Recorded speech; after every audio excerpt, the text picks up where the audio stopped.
This is the show that brings performance into everyday life. This is Performance Intelligence. ADHD is one of those terms almost everyone has heard of, but I think very few people fully understand it. We hear words like distracted, hyperactive or impulsive. So Lindy, can you tell us what is happening in the brain specific to ADHD? It's a great question. So we understand a lot more now than what we did 30 years ago about what's going on inside the ADHD brain. So ADHD actually sits in the frontal lobe. Your frontal lobe starts round about here and goes to the back of your head, a bit like putting a baseball cap on your head. It's kind of that space.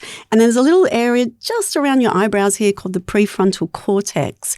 And that's where ADHD really sits. And now, ADHD is two things. It's biochemical and neurobiological. So, it's hardwired in the brain. We can't just go in and pluck it out. Maybe one day, maybe in 30 years' time, there'll be a Nobel Prize winner that goes, wow, I know how to fix those neuroreceptors. We can fix that. But at the moment, we can't. So biochemically, the ADHD brain is low and it has a depletion in two really important hormones that help neurotypical people to function every day, and that's dopamine and noradrenaline. Now, a lot of people talk about dopamine being, that's the feel-good hormone, but that's not entirely correct. That's a little bit reductive and simplistic.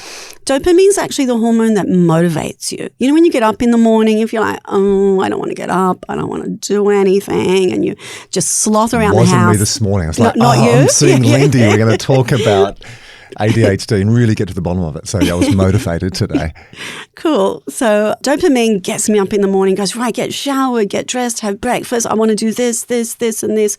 I start a task. I'm actually able to complete the task. And when I complete the task, you get that internal sense of ka-ching. I call it money in the bank, right? You get that reward. ADHD people do not get that. One, the dopamine's not sitting there to go kind of get up, get focused, get on track. Actually, I'll start. Oh, what about over here? Oh, hold on. What about over there? Oh, there's a dog with a fluffy tail. Yeah, look at that. Get a coffee. Oh, what's that bird doing? Oh, And so it's like, where's the ka-ching factor? So they're not getting that feedback system, and noradrenaline sits underneath that. And noradrenaline is your everyday adrenaline. We don't want adrenaline in our system every single day.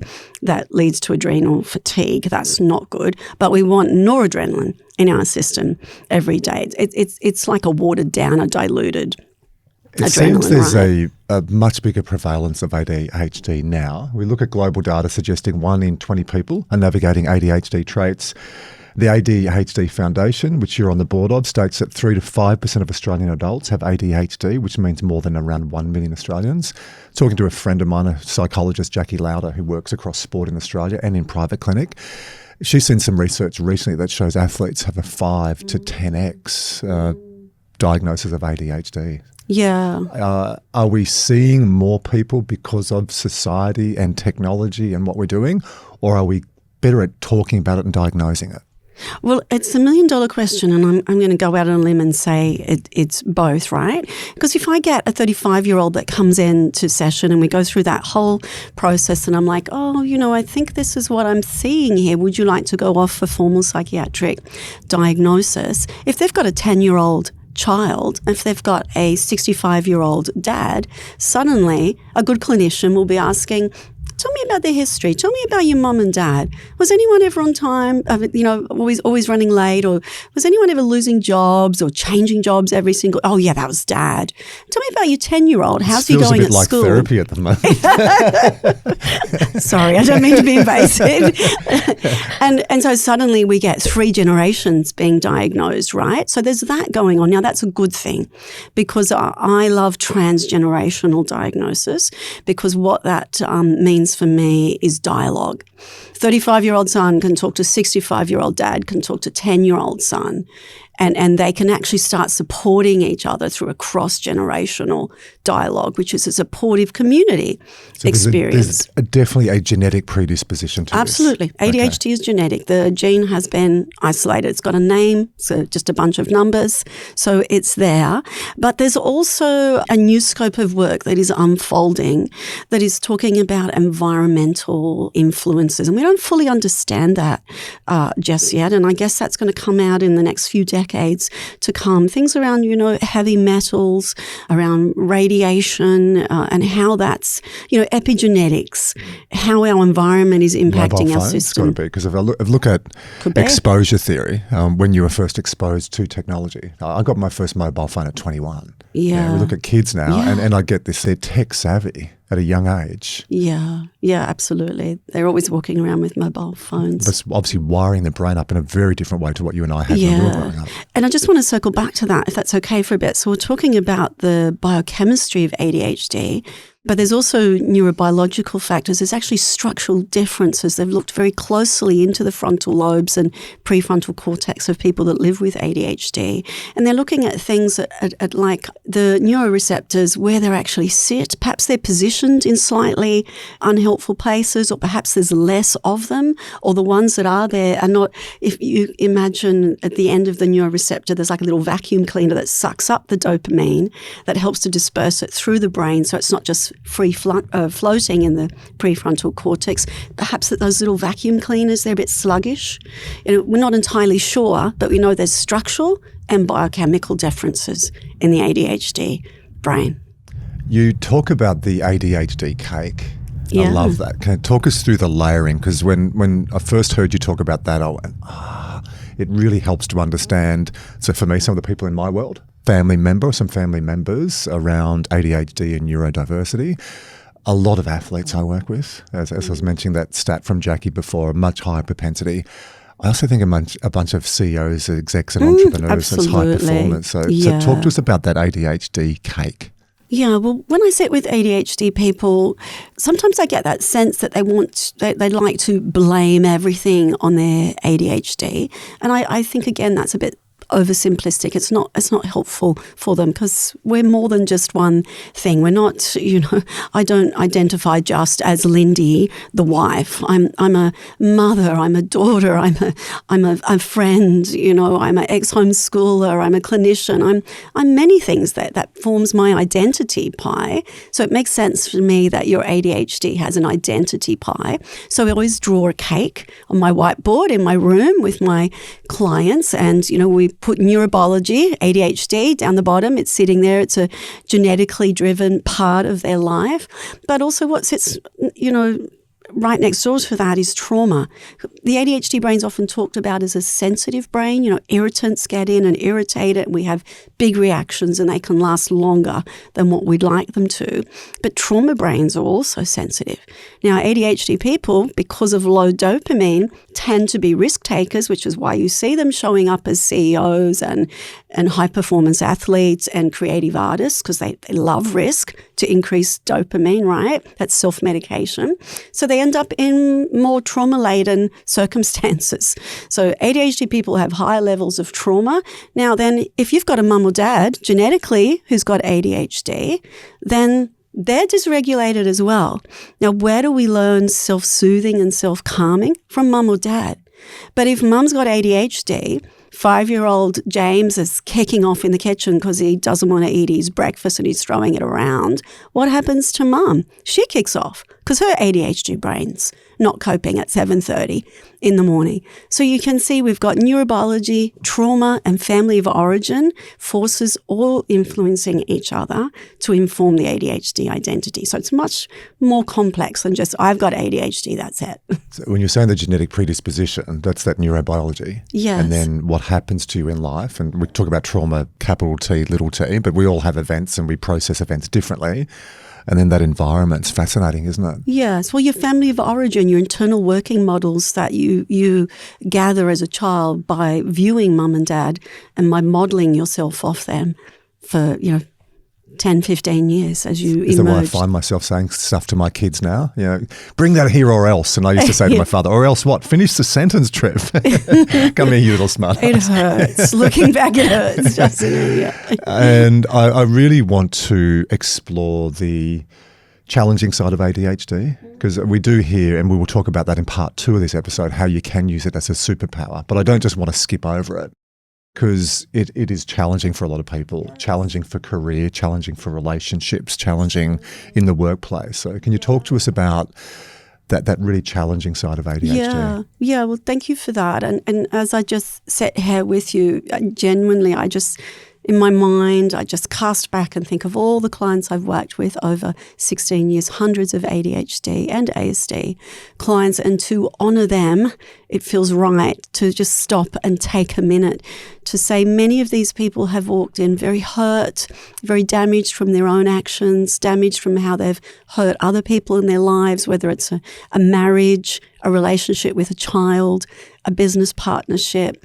losing a job that was really important to them, ending up in bankruptcy because they couldn't manage their money, or low dopamine leading to addictive behaviours. They've ended up in very long-term addiction. We've ended up in incarceration for periods because we can't pay our fines. So I work with people where ADHD has caused them a lot of pain and suffering, and it's really honouring and important to stop and say, ADHD is not fun. It's not a walk in the park. It's not an easy gig. There's other sides, absolutely. And of course, we'll honour that side and talk about that. But it's really important to stop and acknowledge the reality that ADHD causes a lot of pain for a lot of people. The DSM-5 definition is attention deficit hyperactivity disorder, ADHD, is a neurodevelopment condition characterised by persistent patterns of inattention, hyperactivity and impulsivity that interfere with functioning or development. It's a pretty clear positioning that it makes it very challenging to operate in day-to-day relationships, day-to-day roles. Absolutely, yeah. You mentioned ASD. Can you explain to our audience the difference between ADHD and ASD? Yes, well, ASD also sits in the neurodevelopmental, neurobiological disorder in the DSM-5. ASD is not as straightforward as ADHD. In ADHD, we kind of know really sets in one component in the brain. ASD can, research is still ongoing and we're a lot more unsure about it, but it sits in lots of different parts of the brain, and it really affects people's social interactions. Some of the other diagnostic criteria sit around repetitive behaviours, having a high need for structure and routine, and, it's a horrible word, but that cognitive inflexibility, that very black and white approach to life. And a lot of my clients currently, they can end up being diagnosed with something called ADHD, which is that they're sitting with autism and ADHD at the same time. But that's probably a conversation for another podcast. So there's a spectrum on this, isn't there? It's not just one definition fits all, one size fits all, one size fits one. So it's so important for anyone listening to this podcast or watching it on YouTube, like all the young kids do now, to go and see someone like you and get a diagnosis. Is that the first step you say to people if they're thinking? Absolutely. I think, a neurobiological disorder like ADHD or ASD will impact your life negatively and cause you pain and suffering, and cause pain and suffering to those around you if you're not aware of it. I mean, information is power. If you don't know yourself well, how can you deal with what's going on? And of course, formal diagnosis, medication and management with a neurodiverse trained clinician is essential in my world. And I've done a real 180 in the beginning. I was like, no medication, but medication is extremely important in helping ADHD people to manage their lives well. So you've gone from being almost anti-medication, that you can fix this with cognitive strategies and lifestyle and get people off technology, to now going, I have. For a whole bunch of people who see you in your clinic, get the medication first. So you talk about pills and then get the skills on top of that. Yes, absolutely. And so the position that I have these days is, and it's just an analogy, so don't hold me too fast to my analogy, because the analogies always fall down at some point. But I'm sure you and I have friends in our realm that have diabetes, right? Now, if you have diabetes, your pancreas doesn't excrete enough insulin. And so you can't process your sugars properly, and you can end up having a hyper or hypo, or you get unwell from that. Well, in my mind, I just like to talk to my clients around ADHD is very similar to having diabetes. Well, diabetes is a disease. ADHD is not a disease. It's a neurodevelopmental disorder. But diabetes people lack insulin. ADHD people lack dopamine and noradrenaline, which impacts their life dramatically. Now, if I met you and you told me you had diabetes, I wouldn't be thinking, oh my gosh. It's exactly what I was thinking. It's the stereotypes. And I work with a bunch of elite athletes who are type 1 diabetic, and they'll just go and take insulin and get on with it. And we don't go, look, we actually just say, oh, he's diabetic, she's diabetic, but he's neurodivergent or she's neurodivergent. It has a much bigger stigma when it moves from the pancreas to the Yes, and that's why I like to use the diabetes analogy, because not many people I know would stigmatize someone with diabetes or have that kind of shame, avoidance. Should we talk about that? Now I'm really awkward, or I don't think we should talk about that. I can't imagine anyone having that reaction to diabetes. In my world, they would just talk about it, and like you said, they just go off it. They've either got a pump or they have an injection. They deal with it. They look after themselves. They talk about it. It's part of their narrative. It's not a big deal. But when we start talking about ADHD, because it sits in the brain and the prefrontal cortex, suddenly there's this stigma. So I like my clients to walk away with, I've just got diabetes in my brain. I'm not low in insulin, I'm low in dopamine, and that changes my ability to be motivated, stay on track, and be focused. I get distracted and disorganized. You realise how powerful that is because you've worked with hundreds, probably thousands of people. You must see a shift when you have someone who walks in who's been misunderstood, misdiagnosed, probably misinformed, and then you suddenly give them a framework. Do they walk out just with this beautiful look and glow? Do you know what? I wish they did, but to be honest, I think every single person, every client, I think I could say when I start that pre-diagnosis kind of conversation with them, I've been sitting with you for 6 months now, and I've seen this and this and this and this. And when that all comes together, when you have a cluster like that, that means something, and that generally means the presence of ADHD. No one is happy. I've never had a client who's gone, yay, thank you. So that tells me that the stigma is still alive and well and kicking way too much. Now, that response that you're talking about, that does come, but that's later down the track when suddenly all of the rhetoric that they've sat with all their life, you're just lazy, all of that moral language. Now, if you go back to the 1700s when ADHD was first written about in medical textbooks, it was really spoken about through a moral lens of like lazy, unmotivated, uncaring, uncommitted. And I kind of hear that and go, oh, gosh. You are talking about what was recognised at the Australian Parliament's ADHD inquiry in 2023. I'm sure you know this, which quoted children and adults with ADHD are commonly labelled as lazy, careless, undisciplined, disruptive, not trying hard enough. Those words really create a stigma and a constant lived experience for many people. And you mentioned the word before. Yeah, so look, that Shame. I'm just feeling quite activated I can now. see you then just take a because breath. I'm like, could you imagine sitting in a pub with a diabetic friend and they're like, I think I'm having a hypo. I just need to go and, take some insulin. Could you imagine saying to them, well, James, You're lazy. Yeah, look at you. You clearly don't care. You can't control yourself. Yeah, just stay in and have a conversation with me. Yeah, why do you have to get up and leave and go and take your medication? What's wrong with you? Do you actually care about me? Oh, my gosh, you're disorganized. You took a big... Would you do that? About a minute ago. What did you feel? I guess I carry that shame for my clients of that, all of that horrible language that they set with around you don't care, you're lazy, you're unmotivated, you're uncommitted, you're disorganized. And I'm like, well, you know what? If you or I had low dopamine, we would be exactly the same. Does that make you or I lazy, uncommitted, uncaring? I don't think so. It just means I'm low in dopamine, or my friend that's got diabetes is low in insulin. Totally different. Yeah, so talk to me more about the shame. I think the shame is huge. I think most of my clients have oceans of shame. They've missed deadlines. They've not been able to finish uni degrees. They've been sacked from jobs. Their children don't talk to them. They've run out of money. They've ended up with thousands of dollars worth of parking fines, and they've gone to jail so they can cancel them. I think the shame of not being able to achieve to the standard that you would really like to is really painful, and people want to walk around and hide that.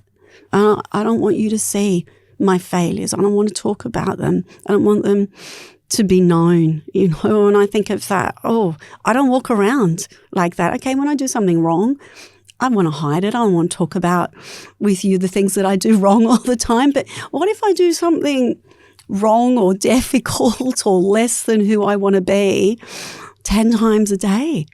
And I have to walk around hiding that. And what if I don't even know I've got ADHD? Then I've got no vehicle through which to explain that or have a lens to see that through differently. And that cake analogy, which is just so clear, neurobiological, you've got trauma and then you've got the family of origin.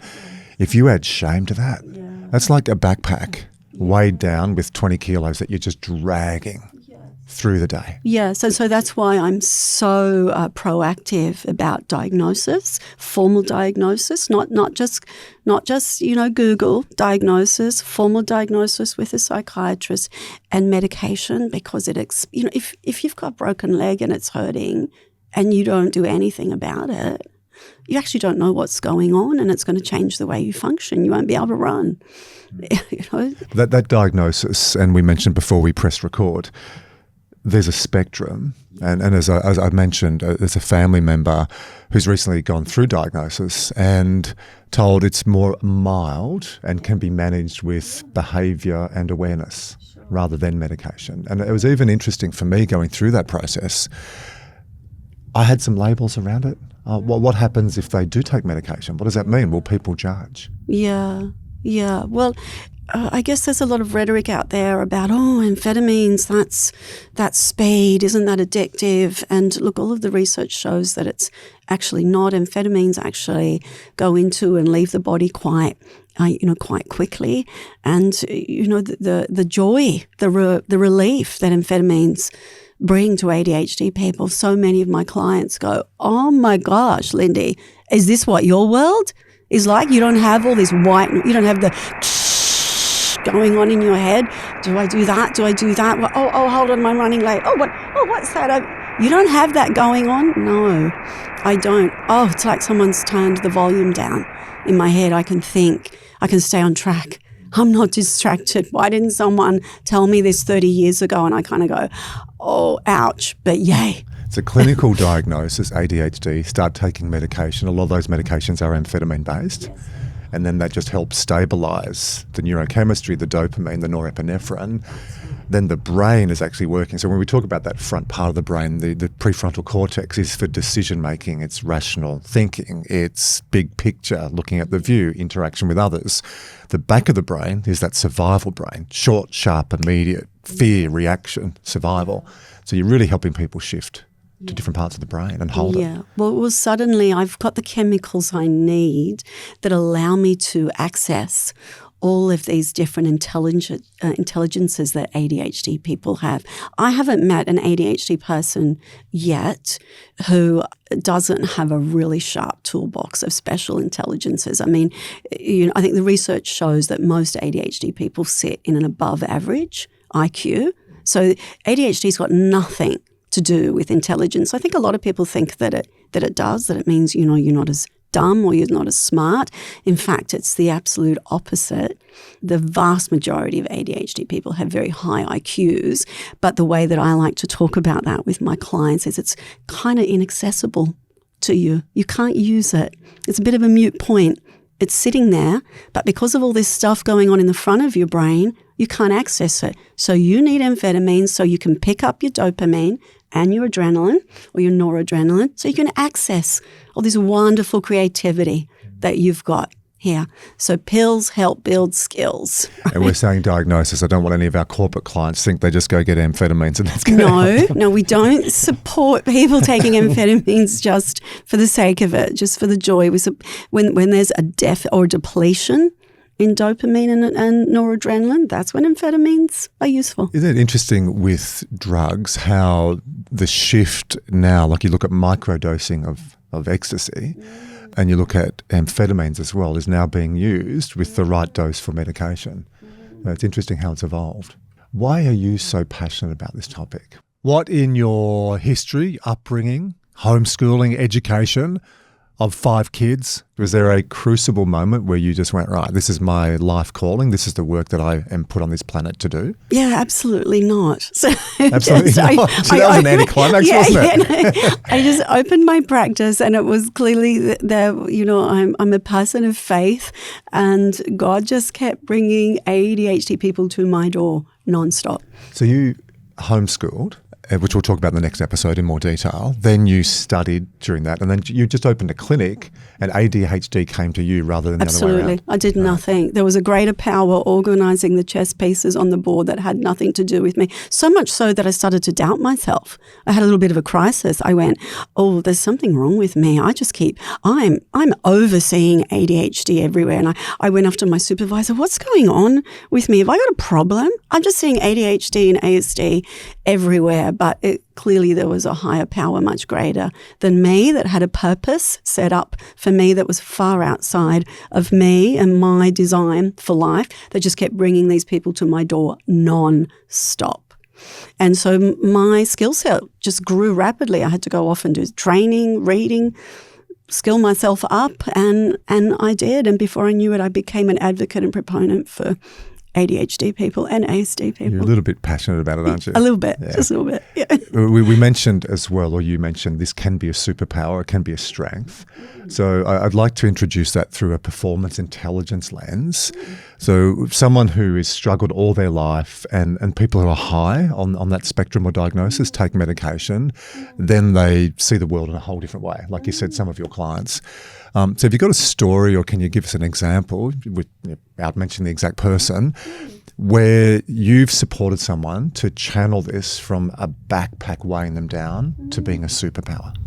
Yeah, absolutely. So I could remember working with a client who was in the education system, and they were just constantly failing deadlines, dropping balls, being performance reviewed. They were getting very anxious and nervous. And for me, this is a pattern I've seen again and again and again. You know, ADHD people commonly report underachieving. They want to be here, but they end up coming in here. And there's that frustration with the gap. I was pretty certain, and this sounds like me bragging, but I don't mean it like that. It's more a comment on how I work. So in my 16 years of practice, I have never, ever been wrong yet about any client, and that's because I take a very slow, steady, cautious approach. I pretty much will sit with a client for 6 months before I raise the diagnosis, the case conceptualization for 6 months. I'm very slow. As a practitioner, I just go, that's amazing. 1, 2, how do you have the time to do that and fit that in with the whole demand? Because that's you go deep, right? You go really deep. Very, very. I'm a long term. I'm not a short solutions person. So to me, that's just respectful. I want to sit and observe the person. I want to build a connection with who the person is, not just the neurobiology, right? Because I don't support identity-based, neurodivergence kind of language. It's like you're who you are, and you've got this neurobiology as well. So I want to sit and get to know the person. I want to hear their whole life story. Now, when I start seeing, when I can tick 15 boxes, then I'm like, I'm pretty sure this is what I'm working with. And I'll just gently put it out there. I'd say 99% of the time, clients bat it away. No, that's not me. So that's okay. I'll just respect that and honor that. I just keep plodding away until I get 30 boxes ticked, and then I'm like, I'm sure now. I'll put it out there again. So it's a slow process of acceptance, and that's very much what happened with this client. I had to keep putting it out there, and they're like, no, that's not me. No, that's not me. And then suddenly something happened in their world where a couple of forces collided together, and they came back and kind of went, oh, guess what, Lindy? You're right. Yeah. I'm like, oh, okay. Do you want to start a conversation about this now? And so then slowly we just started the conversation, and, more and more, it's like Tetris bricks, that old Tetris game, are just falling into place and going, oh, yes, oh my, oh yes, that's it. That's it. Now, would you like to do formal diagnosis? Would you like a medication trial? Yes, I do. Now, and behind that, the whole family was against it. They were non-supportive, and so we had to tread very slowly and carefully. There's a stigma around medication. Well, just around saying I've got a neurodevelopmental disorder. There's something wrong with my brain. I just think that's unhelpful. I'd rather see it's biochemical and neurobiological. You're low in some really important chemicals in your brain. And so then they went off. They went through formal diagnosis. They started a medication trial, and it was like, oh my gosh, I can start a task that I have to do at school. I can stay on track and I can complete it. I can be on time. And it was like, wow, look at that. Congratulations. So you had the skills there, but those low chemicals were preventing you from accessing those skills. So we bring the two together. Is there a way of measuring those neurochemicals? So can you do a measurement or an analysis and then come back and see the shift? That's a really good question. I actually don't know the answer to that. You can, yeah. As an exercise physiologist, but I wonder. I haven't heard of one. I just wonder. Yeah, no, I'm not aware of one. I probably should know the answer. You can't just go and do a dopamine dab. Yeah, I don't, or a noradrenaline. I mean, yeah. I wonder if that would be interesting if you could do a blood test for it. Yeah, I wonder in the future if look at the advancements in technology, and we're talking at the start AI. It excites me and scares me where we're going with this technology. Imagine a world down the track where you can actually get a neurobiological diagnosis, which doesn't take 6 months, which you can get blood and get a physiology report. That'd be fascinating, wouldn't it? Yeah. Well, there certainly has been microscopic MRIs done of the brain where they can actually see the difference in structures. So it's real. Yeah. It's not imagined. So you can see more activation in that prefrontal cortex. Yes, yeah. And just check. There's very real time. Organic changes in the brain with someone that lives with ADHD. And to be honest, I had to go through a period early on. There is a shift, but, we've got 1980s, a current affair to thank for that, where we just saw, ADHD was just naughty little 8-year-old boys that had to climb house roofs and jump off, right? And we go, it's so much more than that. It's so much more complex than that. And what if you're a woman? What if you're not climbing the roof of your house and jumping off? What if you're inattentive? We'll go through in the second episode. We'll go through and get really specific on 3 cohorts. We'll talk about women and ADHD. We'll talk about kids. And I want to talk about athletes and high performers. Yeah. Non-diagnosed ADHD. A friend of mine, Lindy, a very good friend of mine, has been told many times throughout his career, you probably have ADHD. When you look at some of the strengths associated with ADHD, it's hyperfocus, creativity and divergent thinking, rapid idea generation, high energy and drive, risk tolerance and entrepreneurial thinking, emotional sensitivity and empathy. Shannon, does that sound like anyone you know? It's very familiar. You said so. Shannon Frost, podcast producer, student of Lindy's, where this connection came through. In our next episode, Shannon's going to join me behind the mic. Why did you think that I had non-diagnosed ADHD? You might want to come over the mic. I feel like, Andrew, you talk about that you have undiagnosed ADHD a lot. So I feel like a lot of people, they know there's a bit of an awareness there, but until they, meet someone like you or go for a diagnosis, you just keep living and you don't do much about it. You won't be medicated. I'm not sure. I'm a bit quirky. All my friends and family would know that. But when I'm passionate about something, look out. So if it's on mental skills, I'll go deep. Yeah. And mental performance. Well, that's and your leadership. hyperfocus. My hyperfocus. Which is a wonderful thing. On building thing. a business, I'll go deep. Yeah. I've got a really good ability, and when new team members join, I can focus on something. So if I'm doing a workshop, a coaching session, a presentation, I'm just focused. But then I'll drop other stuff sometimes. So I don't know whether it's non-diagnosed ADHD per se, or whether it's just hyperfocus. Help me, because there's a lot of people in a similar boat. You raise a good question, right? And so this is often where this generation is diagnosed, that if someone else in the family is diagnosed, we go, well, where did the gene come from, And so that's how we trace it. So if there's anyone else in the family with it, then my brain's like, ka-ching, okay. You don't have it, but you're saying someone else in the family's got it? Well, then someone's carrying a gene. Gotta come from somewhere. Can we talk about that? No, okay, maybe next session. And look, there's a lot of talk about, I've got ADHD, I've got these wonderful creative abilities that just make me on fire. But if I take amphetamines, it's going to dumb me down. And that's just absolutely not true. I get very frustrated. I have to manage my own personal frustration when I work with clients who are like, no, I don't want to take amphetamines because it's going to change who I am. It's like, it will actually make you a better version of you. These incredible skill set that you have, which is so amazing that you can't access all the time consistently. You can access it in a more unpredictable fashion. Wouldn't you like to access that more regularly, and amphetamines will help you to do that. So amphetamines don't change you. They just actually bring it more into focus and make it clearer. But for anyone who has got some of those traits, because there's a real spectrum, right? So from what you're saying, some of those people that come and see you, they can't function in life, in relationships, in roles. If I look at that example I gave of that hyperfocus, there's some other sides of that as well. Is that more through awareness for someone like me, through self-awareness, through better focus on mindfulness? Because I imagine it's not for everyone to take amphetamines if they've got some form of ADHD. Yeah, absolutely. I agree that there is a spectrum. I mean, some people come in and ADHD has completely controlled and damaged their life, and it's too late. They've come in their 50s, and we've got a grief journey to go on, to acknowledge all these losses of businesses, bankruptcy, marriages, relationships with children, best friends, and that hurts. And that's painful, and we might need to do that work.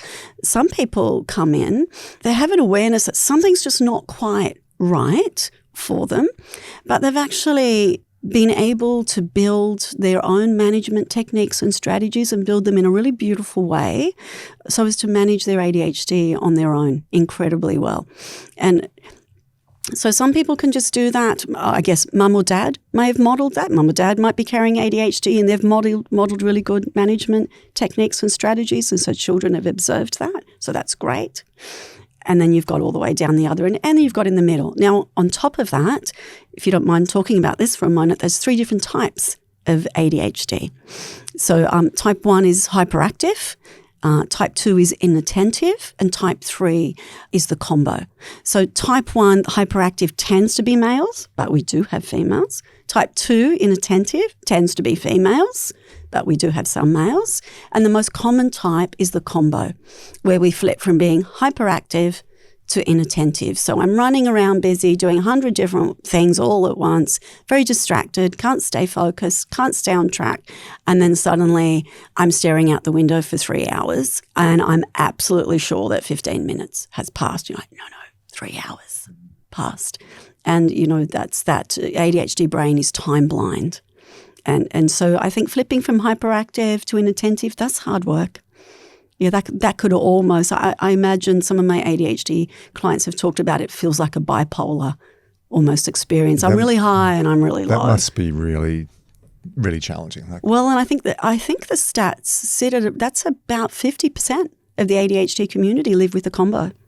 So yeah, hard work, right? It's a hard gig. What if you're just hyperactive all the time? Yeah, exhausting. Yeah.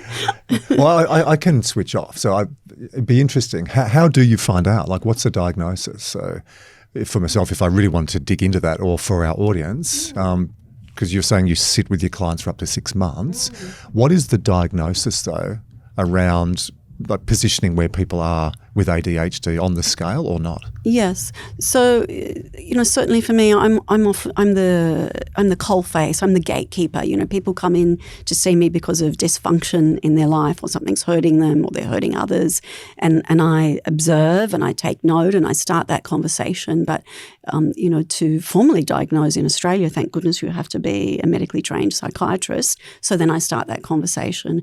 How would you feel about going and seeing an ADHD trained psychiatrist and having formal diagnosis? And lots of questions, which is really good because we don't want to muck about with people's lives. People's lives are, important to them. And one of the things that I've learnt regularly with ADHD, and most psychiatrists work with this now, is you never go on your own, because ADHD people can have sometimes, how do I say this respectfully, a slightly distorted view of themselves and how they're performing in life. So, I might be sitting with a couple that have come in with a marriage issue, and I'm starting to sit with the fact, I think this husband might have ADHD. And I'll just start asking some questions like, how do you go with your keys and your sunnies and your phone every day? Do you lose them? No, I never lose them. And the wife's like, yes, you do. She's like, are you joking? You lose them 10 times a day. I have to go and look for them. Oh, okay. I just note that down, And how are you getting to appointments on time? I'm always on time. And she's like on the floor going, what are you talking about? You're late to every single appointment. Now, if that happens in my room, that happens in the psychiatric office as well. So it's really important that you go with a significant other to formal diagnosis, because, ADHD people can be inclined to rush through the questions and go, good, good, good, good, good. And I've been through that process where someone's gone off for formal diagnosis on their own and the psychiatrist hasn't corrected that, and they come back with a negative, and I'm like, absolutely no way. Back we go again. Family member I mentioned before, I was there for that questionnaire as well. It's essential. So it was a process. It was really interesting going through. Yeah. Really interesting. Yeah. Well, because you're able to give evidence of how it's influencing their life from outside of them, The experience for me has really helped that family member have an understanding and now working on some skills around it. Absolutely. So the awareness has been, it's been a leverage point that, there's not something wrong with me. Hey, I know some of the differences in my brain and my wiring, and now we're working with that to be a superpower. I think that's the learning that I've gone through in this. Yes. Yeah, that's right. And having that, I love to use humour with ADHD because there's so much pain and shame that we've touched on a bit earlier. And if we've got a father-son, mother-daughter, whatever combo in a family, which is very common because of the genetic passing on, if something goes wrong, I think it's really important to use humour to diffuse. And that's why I love the cross-generational family dialogue. So say a mum is running late and they get their child late to school and the child's really upset about that. Mum can go, oh, I'm sorry. I was a really bad ADHD moment. I'm going to think about that later, and I'm going to retry that tomorrow morning. Give me another go tomorrow morning. And so the child hears, okay, mum's taking responsibility, but she's doing it in a way that's not kind of painful and shameful for her. And then the child's learning that. And then, when the child's running around and won't get dressed to go somewhere, then the child can go, oh, sorry, mum, that's just my ADHD playing up. Give me another go at that. And so it's really important to build. So you're normalising language. Yeah. You're framing it so there's a reference point. So it is more the process, not the personality thing. That's right. And then that helps you navigate it. That's clever. Yes. And and so there can be a lot of blame and shame with ADHD, you, that doesn't help anyone, because it's very unlikely that we're going to have one person in a family with ADHD because of the hereditary nature of it. And so it's important that we are all taking responsibility for self. I'm of the position that we, as mammals, we're herd creatures. We live in packs. No one lives alone. We're made to live in community. So community's there to support us, but we often damage our community. All of us do. I do as well, with the things that we do and say that are unhelpful, right? So it's really important that we're building bridges to each other. But as we build bridges to each other, I have to take responsibility for my behaviour, not making you made me do it. This happened because of you. It's actually, hold on, I forgot to do that. My bad. ADHD moment. Sorry, let me try that again. The thread through a large part of this conversation is self-awareness. Yeah. So when you're working with your clients, it's the self-awareness to, one, know where I am, and then it's the self-regulation to put those skills into practice. So it's that dance between the two, self-awareness, knowing what to do, and self-regulation, actually doing it. So I can see why it takes up to 6 months. I've learned so much. I've learned so much about the challenges. I don't think we talk about that enough. You obviously see that at the coalface. I think we skim over ADHD sometimes, just go, he has it, she has it. But you see it impacts lives in a really painful way. Yes. Yeah, I've never had anyone come in and say, wow, I'm here to see you because my ADHD is just absolutely winning for me all the time. It's like, never. So for anyone listening to this, either themselves or a family member or colleague or someone close, a friend, where do you recommend they go to get guidance or support? I think it's really important to go and sit with a clinician that's neurodivergent trained. If you think you're sitting with ADHD or ASD, don't go and see someone that doesn't understand what's going on, because I've seen that happen, and there can be all sorts of misinterpretations, around, it's just a communication problem or it's just an organizational problem. You go, no, it's neurobiological. It's hardwired. We can't pluck this out. We've got to learn to work with it with pills and skills together, right? Everything we've covered in this episode, the biochemistry, the shame, the misdiagnosis, the cost to people's careers and relationships, that's the foundation. Part 2 is where it gets practical. We're going into ADHD in women, in kids, in high performers, and we're going to talk about what it actually looks like to work with it rather than against it. If any of this has landed for you today, whether that's for yourself, someone you lead, or someone you love, stay with us. The next episode is right there.